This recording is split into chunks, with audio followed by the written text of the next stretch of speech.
হেই দোস্ত, আজি আমি ষ্টক মাৰ্কেটৰ ওপৰত কেইটামান কুৱেশ্যন আৰু এনচাৰৰ আলোচনা কৰিম। যিসকল ব্যক্তিয়ে ষ্টক মাৰ্কেটৰ নামটোৱে শুনিছে কিন্তু ষ্টক মাৰ্কেটত যদি কাম কৰিব লগা হয় কেনেকৈ কৰিব পাৰি নাজানে, ষ্টক মাৰ্কেটত কাম কৰিব লগা হ'লে ক'ৰবাত যাব লাগে নেকি নে ঘৰতে বহি বহি কৰিব পাৰি নাজানে, যিসকল ব্যক্তিৰ ষ্টক মাৰ্কেটৰ ওপৰত একদমেই জ্ঞান নাই, জিৰ' নলেজ, আজি এই ভিডিঅ'টো তেওঁলোকৰ কাৰণে। ষ্টক মাৰ্কেটৰ কথা নজনা ব্যক্তি এজনৰ মনত কেনান ধৰণৰ কুৱেশ্যন আহিব পাৰে, তো জলকচো চাওক।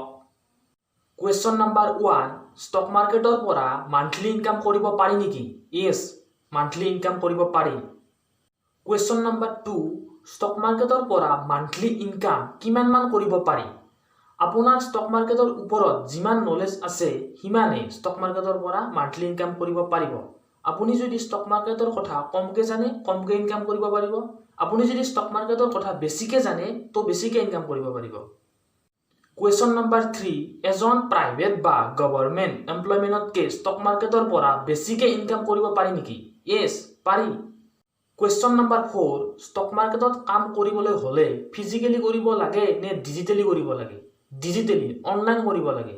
আগতে ষ্টক মাৰ্কেটৰ কাম কৰিবলৈ হ'লে ফিজিকেলি কৰিব লগা হৈছিল, কিন্তু এতিয়া ঘৰতে বহি বিন্দাছ ষ্টক মাৰ্কেটৰ কাম কৰি থাকিব পাৰে, কোনো ধৰণৰ টেনশ্যন নাই, সহজ হৈ গৈছে।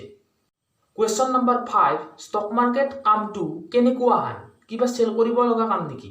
ইয়েছ, চেল কৰিব লগা কাম হয়, কিন্তু আপুনি এটা স্পেচিফিক চিটিত গৈ বা স্পেচিফিক কাণ্ট্ৰিত গৈ চেল কৰিব নালাগে, অনলাইন চেল কৰিব লাগে। আচলতে ষ্টক মাৰ্কেট কামটো হ'ল বাই আৰু চেল কৰা, কিন্তু কি বাই চেল কৰিব? শ্বেয়াৰ কিনা বেচা কৰিব লাগে। কুৱেশ্যন নাম্বাৰ 6, ষ্টক মাৰ্কেটত কাম কেনেকৈ কৰিব পাৰি?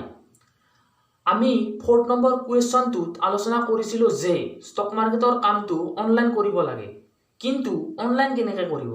গুগল খুলি দিব অনলাইন হৈ যাব নেকি? নহয়, প্ৰথমে আমি এটা ব্ৰকাৰৰ তাত একাউণ্ট খুলিব লাগিব আৰু সেই একাউণ্টটোৰ দ্বাৰা অনলাইন শ্বেয়াৰ কিনা বেচা কৰিব পাৰি। কুৱেশ্যন নাম্বাৰ 7, ষ্টক মাৰ্কেটত বাৰু কেৰিয়াৰ বনাব পাৰি নেকি? ইয়েছ, পাৰি, এটা সুন্দৰ হেপী লাইফ বনাব পাৰি। কুৱেশ্যন নাম্বাৰ 8, ষ্টক মাৰ্কেটত কাম কৰিবলৈ হ'লে কিমান কোৱালিফিকেশ্যনৰ প্ৰয়োজন আছে? ন' কোৱালিফিকেশ্যন, কোনো কোৱালিফিকেশ্যনৰ প্ৰয়োজন নাই। ক্লাছ 5ত পঢ়া ছোৱালী এজনেও ষ্টক মাৰ্কেটত কাম কৰিব পাৰে আৰু মেট্ৰিক ফেইল কৰা ছোৱালী এজনেও ষ্টক মাৰ্কেটত কাম কৰিব পাৰে। কোৱালিফিকেশ্যনৰ প্ৰয়োজন হ'ব কেতিয়া? যেতিয়া ষ্টক মাৰ্কেটত আপুনি জব কৰিব যাব তেতিয়া কোৱালিফিকেশ্যনৰ প্ৰয়োজন হ'ব। আজিলৈ এইখিনিয়ে আছিল। আজি এই ভিডিঅ'টোত ষ্টক মাৰ্কেটৰ ওপৰত বিগিনাৰৰ কাৰণে মেইন কুৱেশ্যন কেইটা আলোচনা কৰা হৈছে। যদি আপোনালোকে কিবা বুজি পোৱা নাই বা যিটো আপোনাৰ কুৱেশ্যন সেই কুৱেশ্যনটো যদি এই ভিডিঅ'টোত কভাৰ হোৱা নাই তেতিয়াহ'লে আপুনি আপোনাৰ কুৱেশ্যনটো কমেণ্ট কৰিব, 24 আৱাৰ্ছৰ ভিতৰত ৰিপ্লাই পাই যাব। Thank U.